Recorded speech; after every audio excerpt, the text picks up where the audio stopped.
20-minute grid procedure. The race still due to get underway. The shortened race of 20 laps due to get underway at the initial scheduled time of 3 p.m. local time. But it's got so dark here, we're going to have to turn on the lights in the commentary box. Really has gone quite bleak, unfortunately, Lewis. It has. It does turn the race on its head. As I mentioned, Fabio Quartararo hasn't been famed as a wet weather rider, nor has that Yamaha necessarily been notorious for finding its best form in wet conditions. Quartararo did get third place in that flag-to-flag race at home at Le Mans last year, but we saw particularly at Misano, it was the whole reason why he had to make that roaring comeback for the World Championship from 15th on the grid in Misano, just because he could not get to grips with the wet conditions there, or the in-between conditions, but there's certainly no in-between in this. It is fully wet. Here's a man who will certainly feel this is an opportunity, Johan Zarco.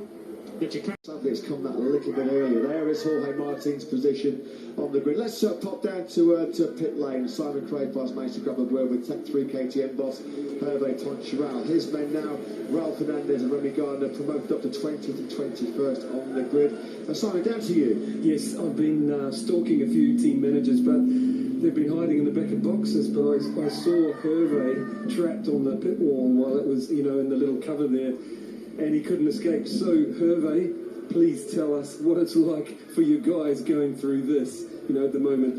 I see, it looks like they're setting up one bike for wet, one bike for dry in most garages. Tell us your feelings right now. First, I will never escape. Anytime you want to see me, I'm here. On the limit, he had a crasher course in Q1 yesterday as well. As the safety car begins to head round, and confirmation on your screen, the race is delayed due to weather conditions. It was due to get underway in 25 minutes time. That will now be pushed back. Of course, any further information on when the new start time will be, we will of course let you know as soon as we do. Yeah, there's no way they can start this Grand Prix, Lewis. While you were just talking now, I sort of poked my head through the window of our commentary box, and I can see standing water forming at the back of the grid.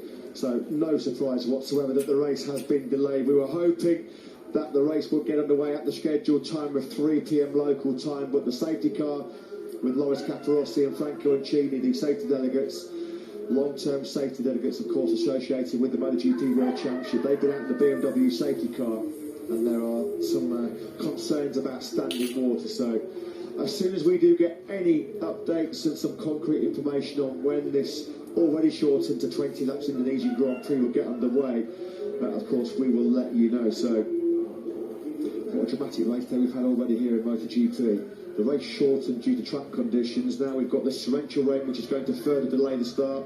Sadly, we're going to be missing Marc Marquez as well. Here's Enea Bastianini there. What a start it was to life as the Gresini Ducati rider. Emotional scenes, a stunning first victory in MotoGP for the Italian. Fought his way through on that medium rear tyre. He's been so good throughout his career in Moto3, Moto2 and in MotoGP.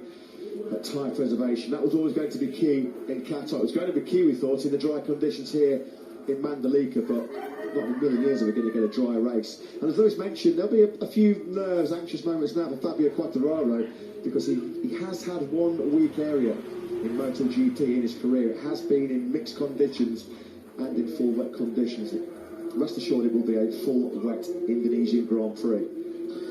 Yeah, Enea Bastianini, and the reigning the current World Championship leader who we saw on screen. Of course, he won't have all that experience in wet MotoGP races. If we cast our minds back to Le Mans, the flag-to-flag race we had last season, Enea Bastianini finished 14th in that race. Once the pit lane does open, just to flag up what's going to happen when we do get to the stage where the race is going to... The possibility of a heavy shower is even more. So this is what it is. I don't want to say we were prepared, but the whole paddock knew it was a possibility. Michelin brought the right tyres. We didn't have any practice with such a lot of rain on track. This is why the race is delayed at the moment, because I think there is too much water on track. The thing we know from the test and from the Superbike guys when they were racing here is the grip is really excellent with quite a lot of water on track. Still, it's going to be, a discovery for the whole field, because we've been doing a few laps with a rain tire, but that was a drying track. We never had that kind of... So at the moment, we just have to wait, and, I'm not in a position to tell you more, because although I love to predict the weather, here it's a bit difficult, a bit tricky. The wind was blowing one side, and we thought we will almost avoid the shower, but then And that's only looking from the outside. I'm standing in pit lane, but I'd love to hear from the inside. You know, first, I think this weekend we've been a lot more competitive than what we've been doing in Qatar.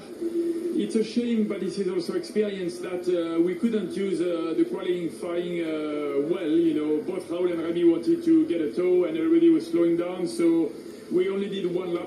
You know, the second run we haven't done any time lap. So the grid position could have been slightly better. But no, I was a little bit not scared, but you know, I didn't know what to expect because we know Raul is hot, we know Raul is exceptionally talented, and you know, he's from south of Europe, so you know. But I have to say that even after Qatar, where he ended up, let's say, last, he took all the positive out of it. He told us, you know, Brad Binder finished second, so I know the potential of the KTM is high. He's a potential winner.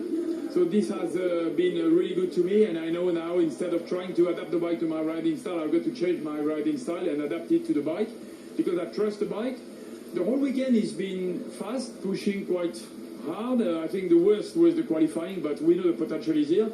But I mean, he's okay. He's okay to handle, and for sure he wants to do more, but he understands there will be a time to learn and understand. On Remy's side, this is a dream, you know. Remy is a no-worries guy. You know of it. You're coming from New Zealand, and it's not far from Australia. No, Remy is absolutely cool. You know, he's fast on track. He knows there is some job to do, but he's having fun. And I was a bit scared when I was reading the comment of Raul and after the Moto2 season last year, and I thought.